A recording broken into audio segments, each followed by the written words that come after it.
Nosy Landlord Evicts Bruised teen girl, shocked to find out she's pregnant and hiding from her violent family. The peeling paint on the door of apartment 3B seemed to mirror the general state of disrepair of the Sunset Gardens apartment complex.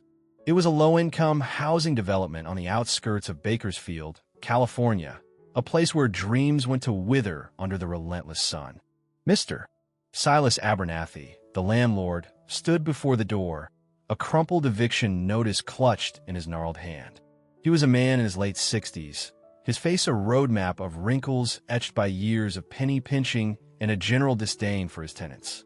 He saw them not as people, but as sources of income, and late rent was a personal affront. He knocked sharply, the sound echoing in the dingy hallway. Lisa Monroe? It's Mr. Abernathy. Open up. He waited, tapping his foot impatiently. He knew she was in there. He'd seen her sneaking in earlier, trying to avoid his gaze.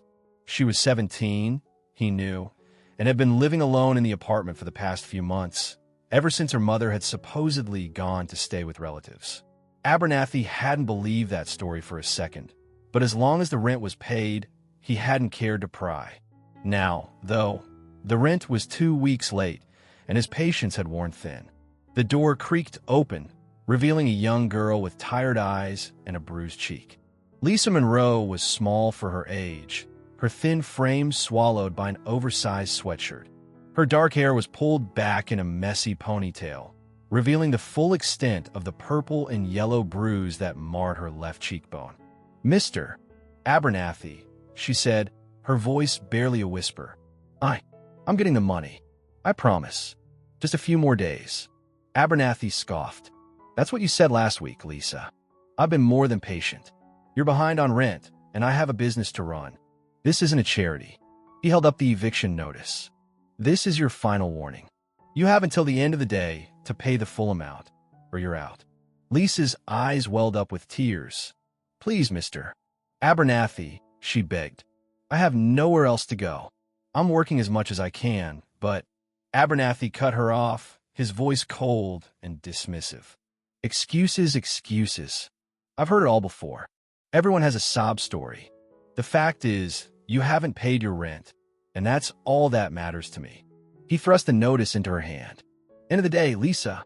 No exceptions. He turned to leave, his back stiff with self-righteousness. He didn't see the look of utter despair on Lisa's face, the way her shoulders slumped in defeat. He didn't see the way she clutched her stomach, a subtle, almost imperceptible gesture of protection. He walked back to his cramped office, located in the basement of the building, muttering to himself about the unreliability of tenants, the difficulties of being a landlord, the general unfairness of it all. He was a man who believed in hard work and personal responsibility, and he had little sympathy for those who couldn't meet their obligations. Lisa closed the door, leaning against it, her body trembling.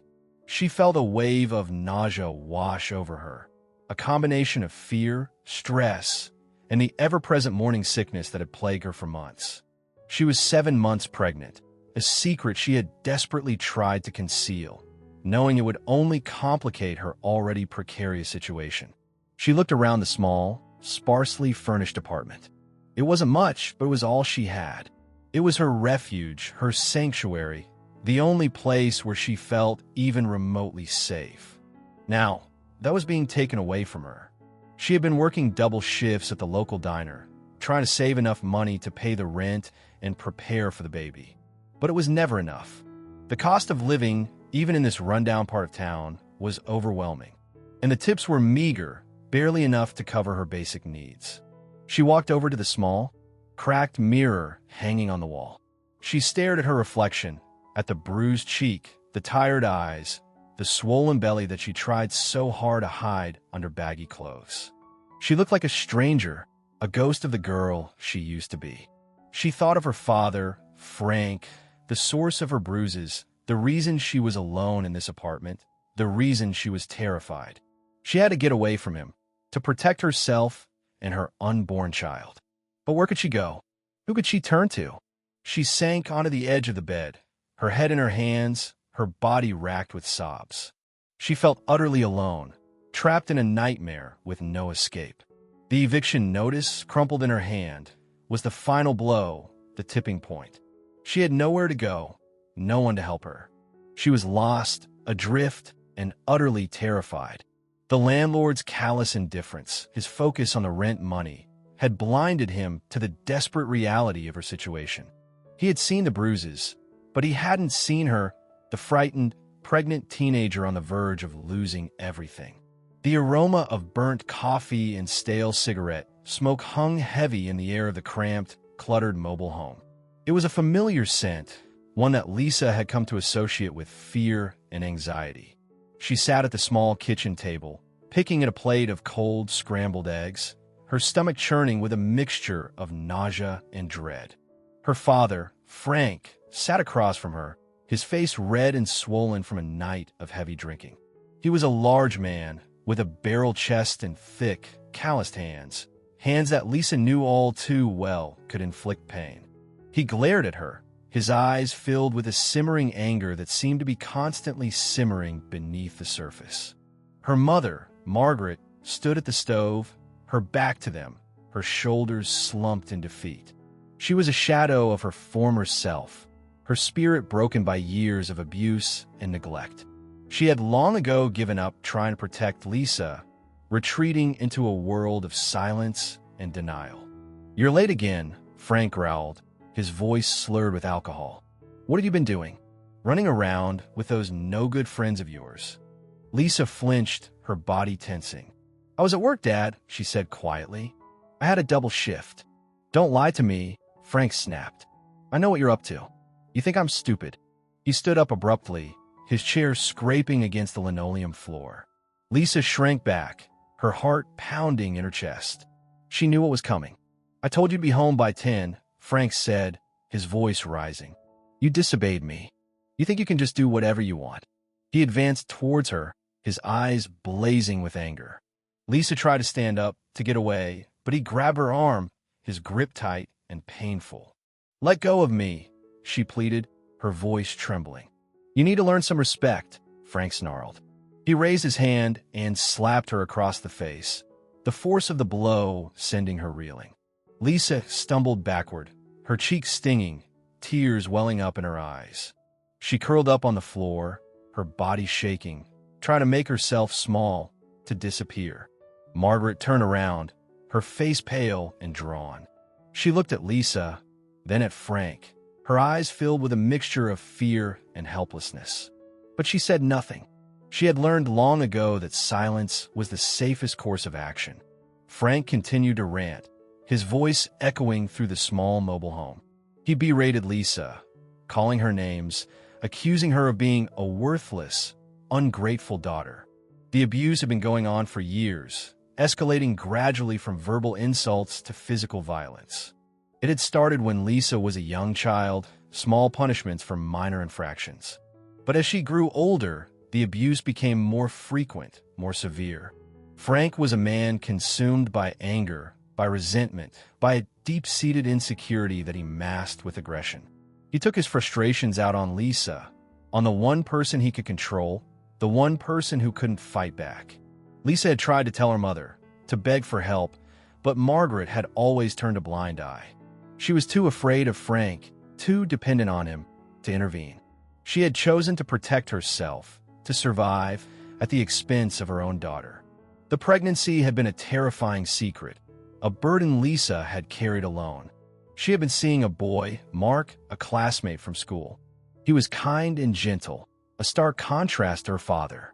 Their relationship had been a brief escape from the darkness of her home life, a flicker of hope in a world of despair. But one night, after a school dance, they had gone too far. Lisa had been hesitant, unsure, but Mark had been persistent, and she had given in, partly out of affection, partly out of a desperate need to feel loved, to feel something other than fear. When she discovered she was pregnant, she was devastated. She knew her father would be furious, that the abuse would escalate, that her life would become even more unbearable. She considered telling Mark, but she was afraid of his reaction, afraid of being rejected. She decided to keep the pregnancy a secret, hiding her growing belly under baggy clothes, hoping against hope that she could somehow find a way out. She started working extra shifts at the diner, saving every penny, dreaming of a life away from her father, a life where she could raise her child in safety and peace. But her dreams were shattered when her father found out about the pregnancy. He had gone through her belongings, searching for money, and he had found the pregnancy test, hidden in a box under her bed. His rage had been terrifying, unlike anything Lisa had ever seen. He had beaten her mercilessly, punching her, kicking her, screaming obscenities at her. He had threatened to kill her, to kill the baby. Margaret had stood by, watching, her face a mask of horror, but she had done nothing to stop him. Lisa had managed to escape, running out of the mobile home and into the night. She had run for miles, her bare feet bleeding, until she collapsed on the side of the road, exhausted and terrified. A kind stranger had found her, taking her to a hospital where she had been treated for her injuries. The police had been called, but Lisa had been too afraid to press charges. She knew her father would retaliate, that he would make her life even more miserable. She had been placed in a temporary shelter for a few weeks, but she had eventually returned home, convinced by her mother that things would be different, that Frank was sorry for what he had done. But nothing had changed. The abuse continued. The fear remained. Lisa was trapped, living in a constant state of terror with no way out. The shadows of the past, the years of violence and neglect, had cast a long, dark shadow over her present, threatening to consume her future. The only glimmer of hope was the unborn child growing inside her, a life she was determined to protect, no matter the cost. The insistent knocking on the door of apartment 3B echoed through the otherwise silent hallway. Mr. Abernathy, having made no progress in contacting Lisa by phone, had returned, his frustration mounting. He already called a locksmith, figuring he'd just change the locks and be done with it. He banged on the door again, louder this time. "Lisa Monroe, open up. This is your last chance." Inside, Lisa was huddled on the floor, her arms wrapped around her pregnant belly. She had spent the day alternating between bouts of crying and frantic attempts to find a solution, any solution, to her predicament. She had called every friend she could think of, but no one was able to offer her a place to stay. She was utterly alone, with nowhere to turn. The knocking continued, growing more aggressive. Lisa flinched, her body trembling. She knew she couldn't stay here, but the thought of facing Mr. Abernathy again, of being thrown out onto the street, filled her with terror. Suddenly, a different voice boomed through the hallway. "Mr. Abernathy? What's going on here?" Abernathy turned to see two police officers approaching him, a man and a woman, their faces stern. They were Officer Miguel Ramirez, a tall, imposing figure with a calm demeanor, and Officer Chloe Chun, smaller in stature, but with a sharp, observant gaze. "What's this about?" Abernathy sputtered, caught off guard. "I'm a landlord. This tenant is behind on her rent. I'm evicting her. We received a call about a disturbance," Officer Ramirez said. "A young woman in distress." Abernathy waved his hand dismissively. "She's just trying to avoid paying. It's a common tactic."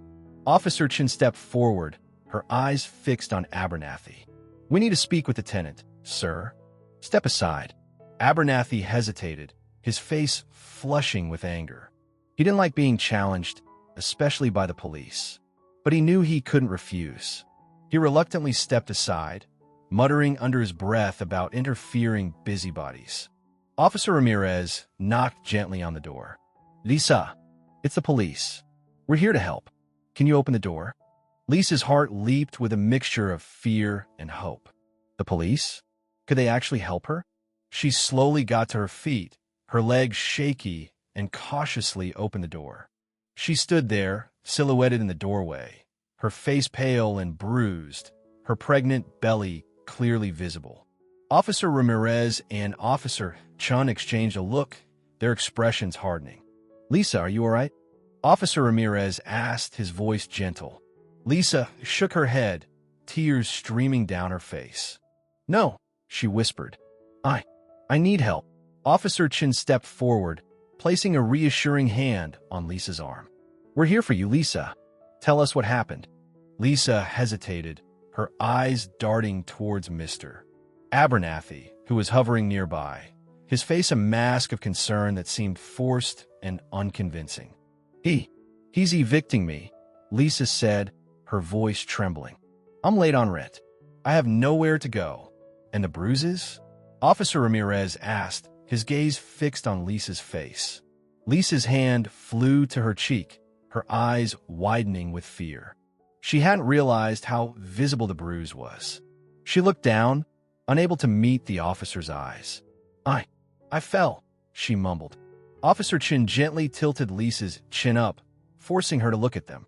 "Lisa, you don't have to be afraid. We're here to help you. Tell us the truth." Lisa's resolve crumbled. She burst into tears, the sobs racking her body. She told them everything about her father's abuse, about her mother's denial, about her pregnancy, about her desperate attempts to escape. Officer Ramirez and Officer Chun listened patiently, their expressions a mixture of anger and compassion. They had seen cases like this before, but it never got easier. The vulnerability of the victim, the cruelty of the abuser, the systemic failures that allowed such things to happen, it was a constant source of frustration and heartbreak. Mr. Abernathy, who had been listening from a distance, felt a cold wave of shock wash over him. He had been so focused on the rent, on his own petty grievances, that he had completely missed the horrifying reality of Lisa's situation. He had seen the bruises, but he had dismissed them, attributed them to teenage clumsiness or some other minor incident. He had never imagined, never even considered the possibility of abuse.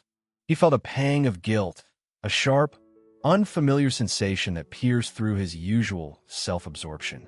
He had been so quick to judge, so eager to evict, that he had become complicit in Lisa's suffering. I didn't know," he stammered, his voice barely a whisper. "I had no idea." Officer Ramirez turned to him, his expression stern. "You saw the bruises, Mr. Abernathy. You should have asked questions. You should have shown some concern." Abernathy hung his head, shame washing over him.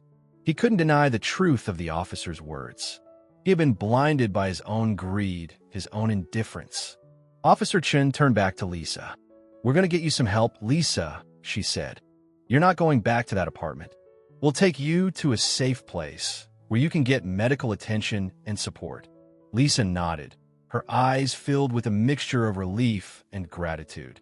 She was still scared, but for the first time in a long time, she felt a glimmer of hope. Officer Ramirez called for an ambulance and a social worker. He also radioed for backup, requesting that officers be dispatched to Lisa's father's address. While they waited, Officer Chun sat with Lisa, talking to her in a low, soothing voice, reassuring her that she was safe, that she was not alone.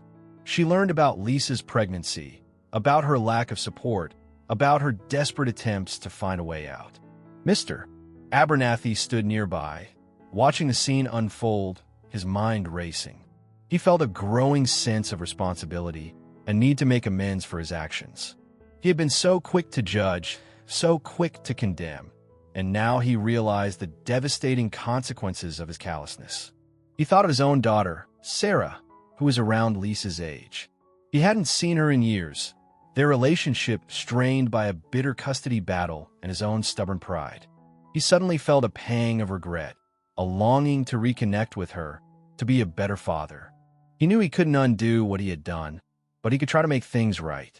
He could offer Lisa his help, his support, his resources.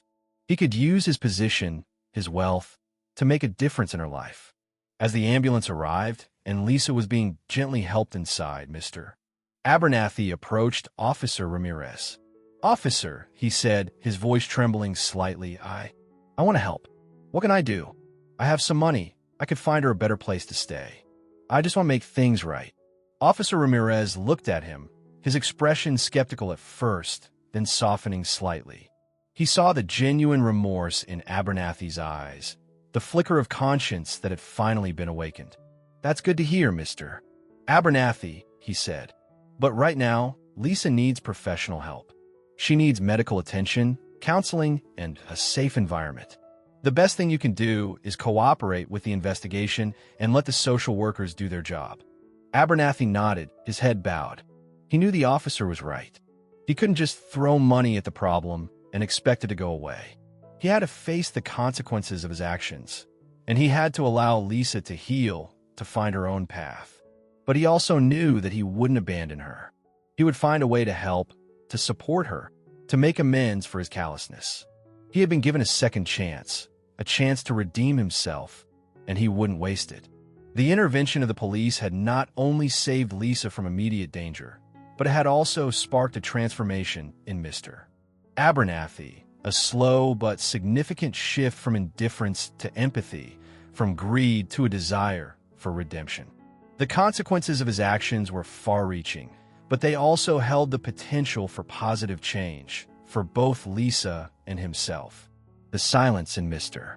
Abernathy's cramped office was heavy, punctuated only by the rhythmic ticking of an old grandfather clock in the corner. He sat at his desk, staring at the stack of unpaid bills, the eviction notices, the endless paperwork that consumed his life. But for the first time in a long time, the numbers didn't matter. The bottom line seemed insignificant, trivial, compared to the weight of the guilt that pressed down on him. He kept seeing Lisa's face, her bruised cheek, her tired eyes, her desperate plea for help. He kept hearing Officer Ramirez's words, "You saw the bruises, Mr. Abernathy. You should have asked questions." He had seen the bruises. He had registered them, subconsciously, but he had chosen to ignore them, to dismiss them as none of his business. He had been so focused on the rent, on his own financial concerns, that he had failed to see the human being in front of him, a young girl in desperate need of help. He thought of his own daughter, Sarah, and the years of estrangement that separated them. He had been a difficult father, rigid and demanding, quick to anger and slow to forgive. He had driven her away with his stubbornness, his inability to show empathy, his focus on material success over emotional connection. He had always prided himself on being a practical man, a realist, a shrewd businessman. He had believed in hard work, self-reliance, and the importance of following the rules. He had little patience for weakness, for excuses, for those who couldn't pull themselves up by their bootstraps. But now, looking back, he saw the flaws in his own philosophy. He had been so focused on the bottom line that he had lost sight of the human element, the importance of compassion, of kindness, of empathy. He had become a caricature of the stingy landlord, the heartless businessman, the uncaring stranger. He had failed Lisa, not just as a landlord, but as a human being. He had seen her suffering, and he had turned a blind eye. He had prioritized his own financial interests over her safety and well-being. The guilt was a physical ache, a knot in his stomach that wouldn't go away. He felt a deep sense of shame, a profound regret for his actions. He wanted to undo what he had done, to go back in time and offer Lisa help instead of an eviction notice. But he couldn't. He could only move forward, try to make amends, try to learn from his mistakes. He thought about calling Sarah, his daughter. It had been years since they had spoken, their last conversation ending in a bitter argument. He had been too proud to reach out, too stubborn to admit his mistakes. But now, faced with the consequences of his own callousness, he felt a desperate need to reconnect, to apologize, to try to rebuild their relationship. He knew it wouldn't be easy, that she might not even want to talk to him, but he had to try. He also thought about Lisa, about what he could do to help her. He knew he couldn't simply offer her money. That wouldn't solve her problems, wouldn't erase the trauma she had endured. He needed to do something more meaningful, something that would make a lasting difference in her life. He decided to visit the shelter where Lisa had been taken. He wanted to see her, to apologize to her in person, to offer his support in whatever way he could. He knew it wouldn't be easy, that she might not even want to see him, but he had to try. He also decided to research organizations that helped victims of domestic violence. He wanted to learn more about the issue, to understand the dynamics of abuse, to find ways to support those who were suffering. He realized that his ignorance, his indifference, had contributed to Lisa's plight. He wanted to educate himself, to become part of the solution, not part of the problem. The glimmer of conscience that had been sparked by the police intervention was slowly growing, illuminating the darkness within him. He was beginning to understand the true meaning of responsibility, not just financial responsibility, but moral responsibility, human responsibility. He was a long way from redemption, but he was finally taking the first steps. He was acknowledging his mistakes, confronting his own flaws, and seeking ways to make amends. He was learning that true wealth was not measured in dollars and cents, but in compassion, in kindness, in the willingness to help those in need. The stingy landlord was beginning to see the world through a different lens, a lens of empathy and understanding. And while the journey ahead would be difficult, he was determined to walk it, to become a better man, a better human being. The Sunrise House was a two-story Victorian building painted a cheerful yellow, nestled in a quiet residential neighborhood on the outskirts of town. It was a stark contrast to the dingy apartment complex Lisa had been evicted from, a place of refuge and healing for young women and their children. Lisa sat on a comfortable armchair in the common room, her hands resting on her pregnant belly. She was still reeling from the events of the past few days, the eviction, the police intervention, the revelation of her abuse. But she also felt a sense of relief, a sense of safety she hadn't experienced in years. A woman with a warm smile and kind eyes approached her. "Lisa, I'm Maria," she said. "I'm the director of Sunrise House. How are you settling in?" Lisa managed a weak smile. "Okay, I guess," she said. It's a lot to take in." "Understand," Maria said. "But you're safe here, Lisa.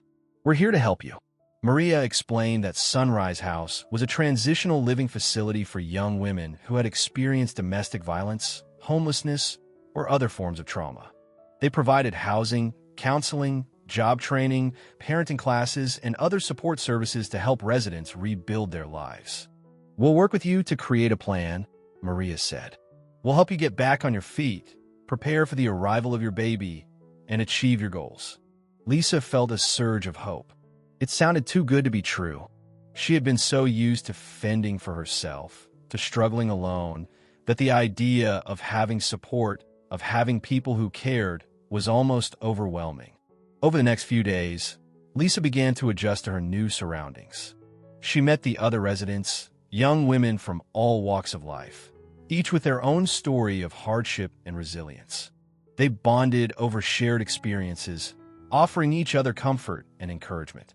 She had her own room, small but cozy, with a comfortable bed, a dresser, and a window overlooking a garden. It was the first time in years she had had a space to call her own, a place where she could feel safe and secure. She started attending counseling sessions with a therapist named Dr. Ramirez, a different Dr. Ramirez, who specialized in working with victims of trauma. Dr. Ramirez was patient and understanding, helping Lisa to process her emotions, to understand the dynamics of abuse, and to develop coping mechanisms. "It's okay to feel angry, Lisa," Dr. Ramirez said. "It's okay to feel sad, scared, confused. All of your feelings are valid. You've been through something incredibly difficult, and it's going to take time to heal." Lisa found it difficult to open up at first, to talk about the abuse she had endured. But Dr. Ramirez created a safe and supportive environment, allowing Lisa to share her story at her own pace. Slowly, gradually, Lisa began to unravel the tangled knot of emotions she had kept buried for so long. She also started attending prenatal classes, learning about childbirth, infant care, and parenting skills. She discovered a newfound excitement about becoming a mother, a sense of purpose and responsibility that helped her to focus on the future rather than dwelling on the past. She chose a name for her baby, a boy, Samuel. It was a strong, classic name, a name that represented hope and new beginnings. The staff at Sunrise House were incredibly supportive, providing Lisa with the resources and encouragement she needed to thrive. They helped her apply for government assistance, enroll in GED classes, and find part-time work at a local daycare center. Lisa began to blossom, her confidence growing with each passing day. She was learning to trust again, to believe in herself, to see a future beyond the trauma she had endured. She was surrounded by people who cared about her, who believed in her, who were invested in her success. One evening, as Lisa was sitting in the common room, reading a book to Samuel, talking to her belly, as she often did, Maria approached her with a hesitant smile. "Lisa," she said, "there's someone here to see you." Lisa looked up, her heart skipping a beat. She couldn't imagine who it could be. Her mother? Officer Ramirez? To her surprise, it was Mr. Abernathy, standing awkwardly in the doorway, his hat clutched in his hands, his face a mixture of nervousness and contrition. Lisa's initial reaction was one of anger and resentment.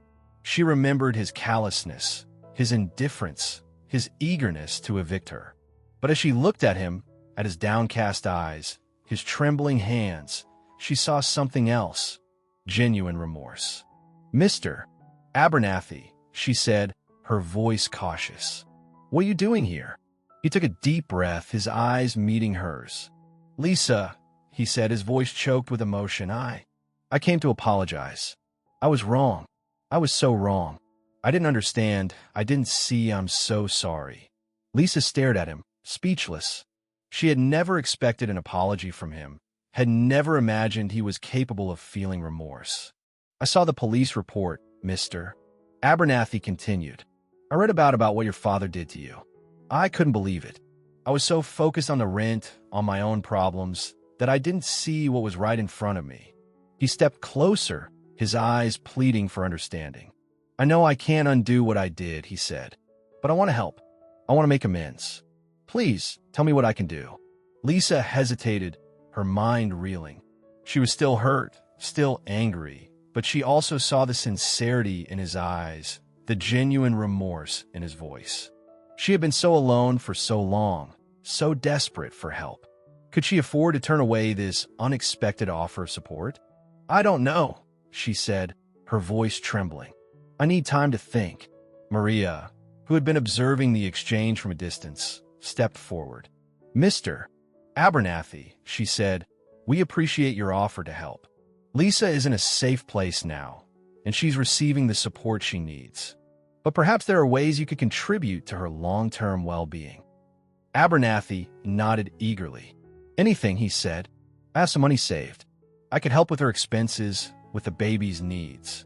I could even find her a better apartment, a safe place to live after she leaves here." Maria smiled. "That's very generous of you, Mr. Abernathy. We can discuss those options later. But right now, I think Lisa needs some space to process this." Abernathy nodded again, understanding. "Of course," he said. "I'll leave my number. Please, Lisa, call me if you need anything. Anything at all."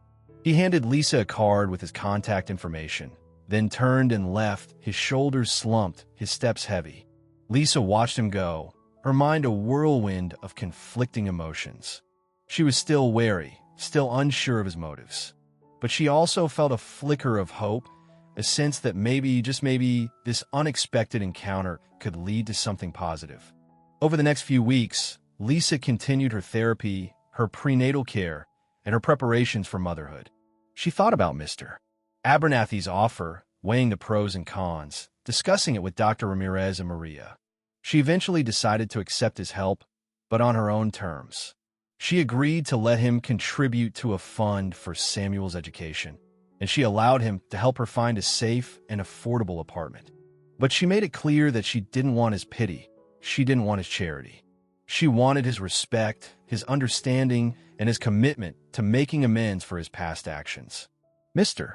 Abernathy, to his credit, accepted her terms without hesitation. He seemed genuinely determined to change, to become a better person. He started volunteering at a local domestic violence shelter, learning about the issue, and offering his support to other victims. He even started attending therapy himself, trying to address his own issues with anger and empathy. The safe haven of Sunrise House had provided Lisa with the foundation she needed to rebuild her life. She had found support, understanding, and the resources to move forward. And the unexpected intervention of her former landlord, though initially fraught with tension, had ultimately opened up new possibilities, new avenues for healing and growth. The seeds of hope planted in the midst of despair, were beginning to sprout, reaching towards the sunlight of a brighter future. The sterile atmosphere of the courtroom felt suffocating. Lisa sat beside Ms. Johnston, the prosecutor, her hands clasped tightly in her lap, her heart pounding a nervous rhythm against her ribs. Today was the day she would face her father, Frank, in court. Frank had been arrested and charged with multiple counts of aggravated assault, sexual abuse, and child endangerment. He had initially denied all charges, claiming Lisa was lying, that she was a rebellious teenager seeking attention. But the evidence against him was overwhelming. Lisa's medical records, her testimony, the corroborating statement from Officer Ramirez and Officer Chun, and ultimately the plea bargain and testimony from Lisa's mother. Margaret, facing charges of child endangerment and failure to protect, had chosen to cooperate with the prosecution in exchange for a reduced sentence. Her testimony, though painful for Lisa to hear, would be crucial in securing a conviction against Frank. The courtroom doors opened, and Frank was let in by two bailiffs.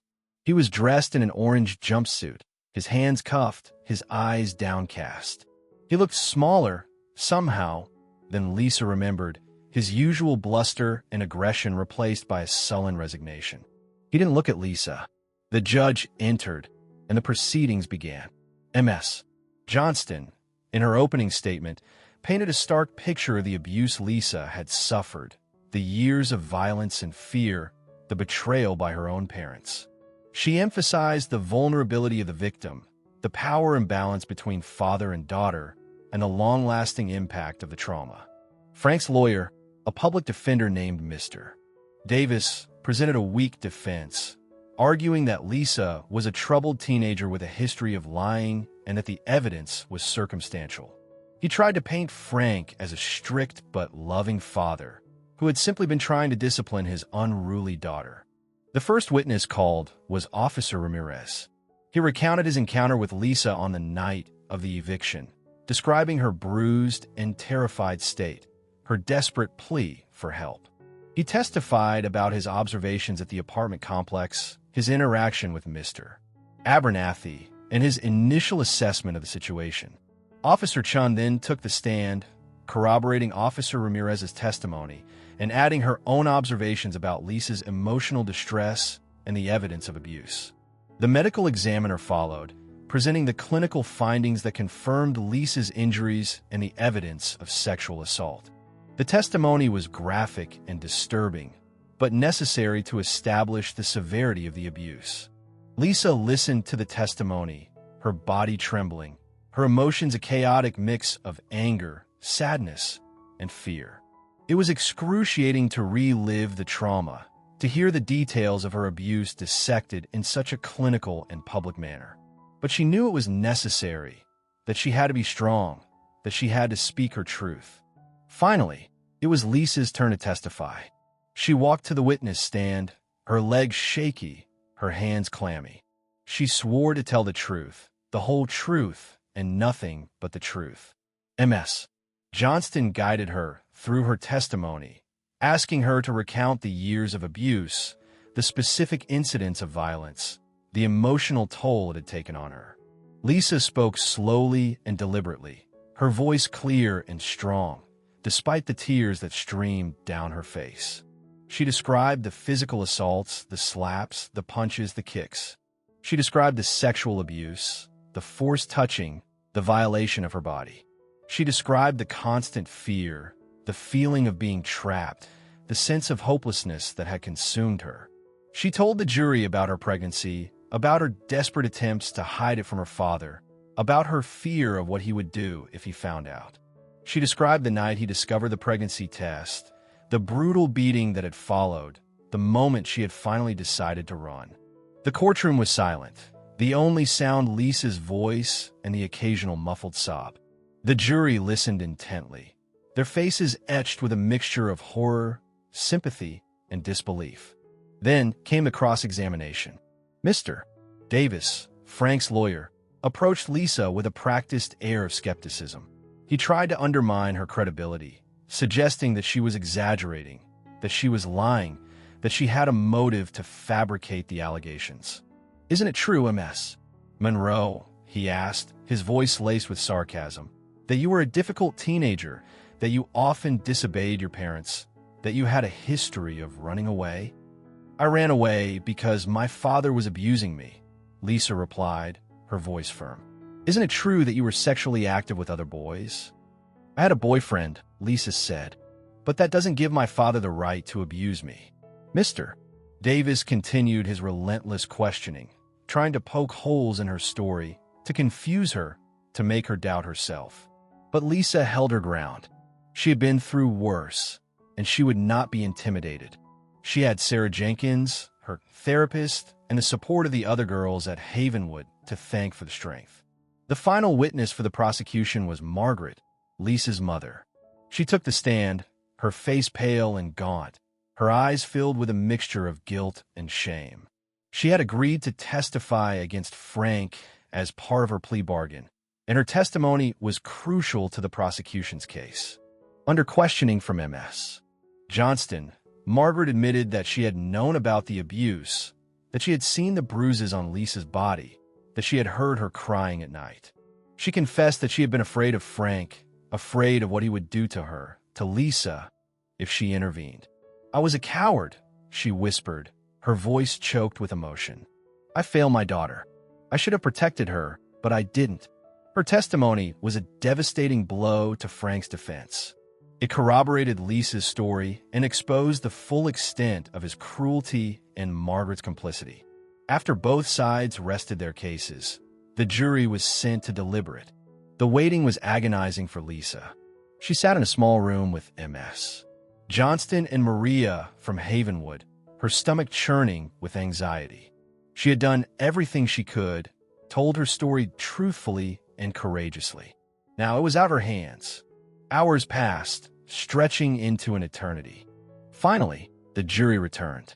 The courtroom was hushed as the foreman read the verdict. On the charges of aggravated assault, sexual abuse, and child endangerment, we find the defendant, Frank Miller, guilty. A wave of relief washed over Lisa, so intense that she felt weak. Justice had been served. Her father would be held accountable for his crimes. She looked at her mother, who was sobbing quietly, her face buried in her hands. Lisa felt a mixture of pity and anger towards her, but also a glimmer of hope that they could eventually find a way to heal, to rebuild some semblance of a relationship. Frank was subsequently sentenced to a lengthy prison term. Margaret received a lighter sentence of probation and mandatory therapy, along with community service at a domestic violence shelter. The legal ramifications were significant, but the emotional impact on Lisa and her family was even greater. The trial had forced them to confront the darkness that had festered within their home, the secrets that had been hidden for so long. It had been a painful, traumatic process, but it had also been a necessary step towards healing and closure. For Lisa, facing her abuser in court had been a powerful act of defiance, a reclamation of her voice, her power, her agency. It was a testament to her strength and resilience, a victory over the trauma that had threatened to consume her. The wheels of justice had turned, and while the scars of the past would remain, Lisa could finally begin to look towards the future with hope and a sense of liberation. Mr. Abernathy sat in his cluttered office, the silence punctuated only by the hum of the old refrigerator and the occasional creak of his worn leather chair. He was a changed man, though the transformation was still in its nascent stages. The callous, stingy landlord was slowly, painstakingly, shedding his old skin, revealing a flicker of humanity beneath. He had been attending therapy sessions as suggested by Officer Ramirez and encouraged by his own daughter, Sarah, with whom he had finally reconnected. The therapy was difficult, forcing him to confront his own shortcomings, his anger, his inability to empathize. But he was committed to the process, driven by a deep-seated need to make amends for his past mistakes, particularly his treatment of Lisa. He had also been volunteering at the local domestic violence shelter, spending his weekends cleaning, repairing, and assisting with administrative tasks. It was humbling work, far removed from his usual world of rent collection and property management. But it was also profoundly rewarding. He was learning about the devastating impact of abuse, the courage of survivors, and the importance of community support. He had kept his promise to Lisa, contributing to a fund for Samuel's education and helping her find a safe and affordable apartment. He had even offered her a part-time job at his office, assisting with bookkeeping and administrative tasks. But Lisa had politely declined, preferring to focus on her studies and her son. He respected her decision, understanding her need for independence and her desire to distance herself from him. He knew that he could never fully erase the pain he had caused her, but he was determined to continue supporting her in whatever way he could, without being intrusive or demanding. One afternoon, Mr. Abernathy received a phone call from Maria, the director of Sunrise House. "Mr. Abernathy," she said, "Lisa is doing well. She's settling into her new apartment, and she's making good progress in her studies. But she's facing a bit of a challenge." Abernathy's heart sank. "What is it?" he asked. "Is she all right? Is Samuel okay?" "They're both fine," Maria assured him. "But Lisa's car broke down. It's an old clunker, and it's going to cost more to repair than it's worth. She needs transportation to get to her classes, to her doctor's appointments, and to take Samuel to daycare." Abernathy didn't hesitate. "I'll buy her a car," he said. Maria was taken aback. "Mr. Abernathy, that's very generous, but—" "No buts," Abernathy interrupted. "It's the least I can do. I want to help her, and this is a practical way to do it. I'll find her a reliable, safe car, something she can depend on." Maria smiled. "That's wonderful, Mr. Abernathy. I know Lisa will be incredibly grateful." Abernathy spent the next few days researching cars, consulting with mechanics, and visiting dealerships. He was determined to find the perfect vehicle for Lisa, something that would be safe, reliable, and fuel-efficient. He didn't want to buy her a flashy, expensive car. That would be ostentatious and inappropriate. He wanted to find something practical, something that would meet her needs and help her build a stable life. He finally settled on a used but well-maintained Honda Civic, a car known for its reliability and fuel economy. He had it thoroughly inspected by a mechanic, made sure it was in perfect working order, and even had it detailed so it looked and smelled like new. He then contacted Maria and arranged to meet Lisa at Sunrise House. He didn't tell Lisa about the car. He wanted it to be a surprise. When Lisa arrived at Sunrise House, she was surprised to see Mr. Abernathy waiting for her in the parking lot. He was standing beside a shiny, silver Honda Civic, a nervous smile on his face. "Mr. Abernathy," Lisa said, her voice cautious. "What's going on?" Abernathy gestured towards the car. "This is for you, Lisa," he said. "I heard about your car trouble, and I wanted to help." Lisa stared at the car, her mouth agape. She couldn't believe it. Mr.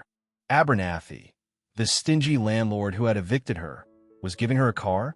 "I don't know what to say," she stammered. "You don't have to say anything," Abernathy said. "It's a gift. No strings attached. I just want to help you, to make things a little easier for you and Samuel." Tears welled up in Lisa's eyes. She had been so used to struggling, to facing adversity alone, that this act of kindness, this unexpected generosity, overwhelmed her. "Thank you," she whispered, her voice choked with emotion. "Thank you so much." Abernathy smiled, a genuine smile that reached his eyes. "You're welcome, Lisa," he said. "You deserve it." Lisa walked over to the car, running her hand over the smooth, polished surface. It wasn't just a car. It was a symbol of hope, a symbol of second chances, a symbol of the unexpected kindness that could emerge from the most unlikely of sources. Mr.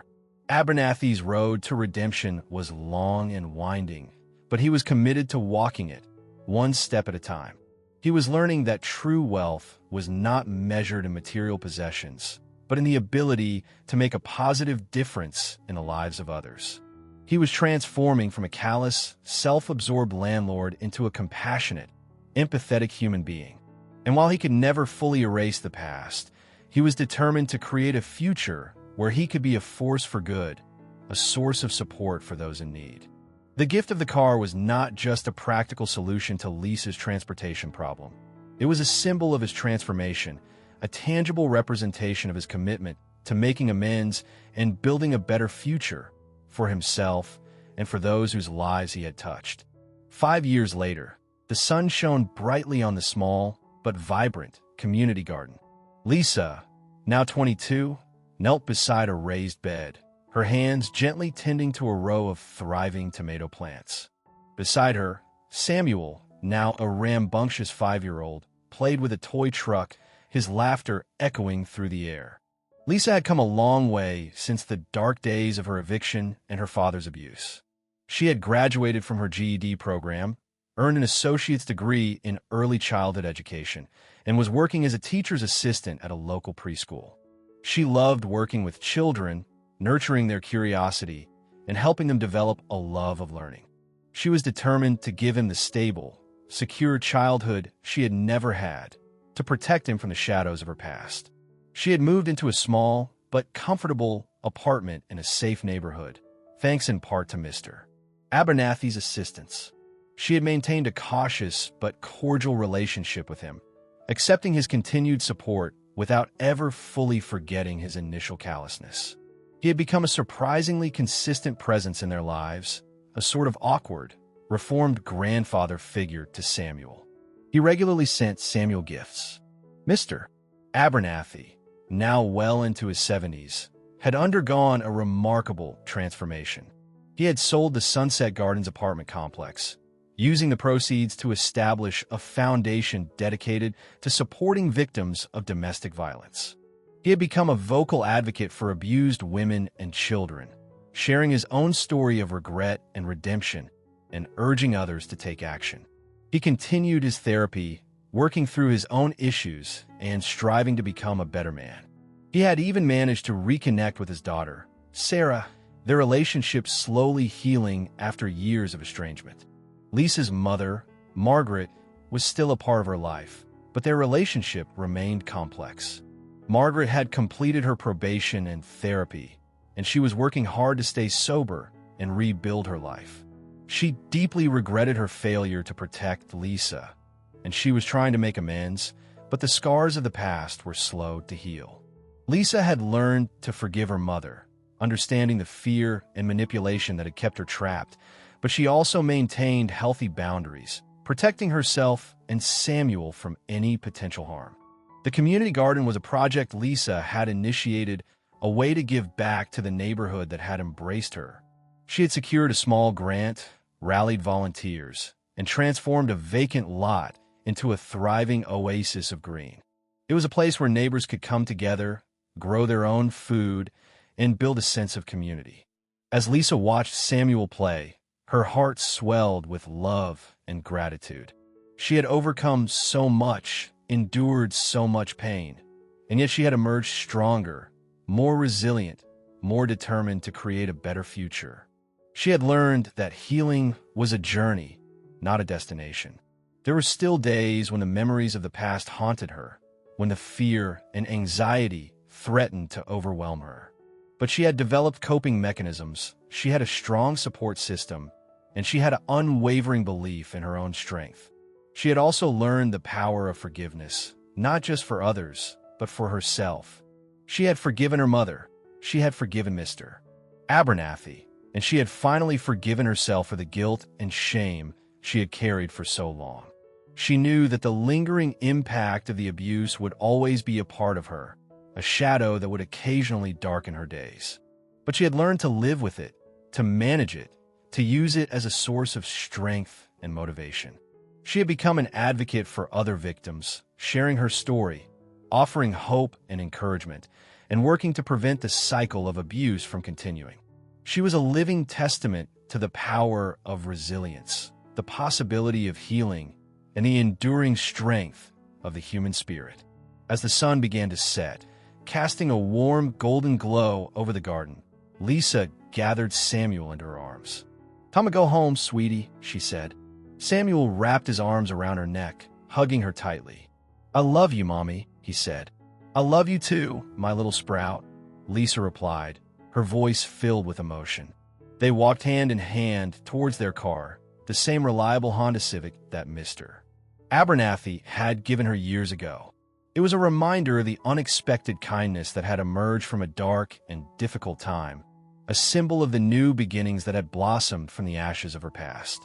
The future was uncertain, as it always is, but Lisa faced it with courage, with hope, and with a deep sense of gratitude for the life she had built, the love she had found, and the strength she had discovered within herself.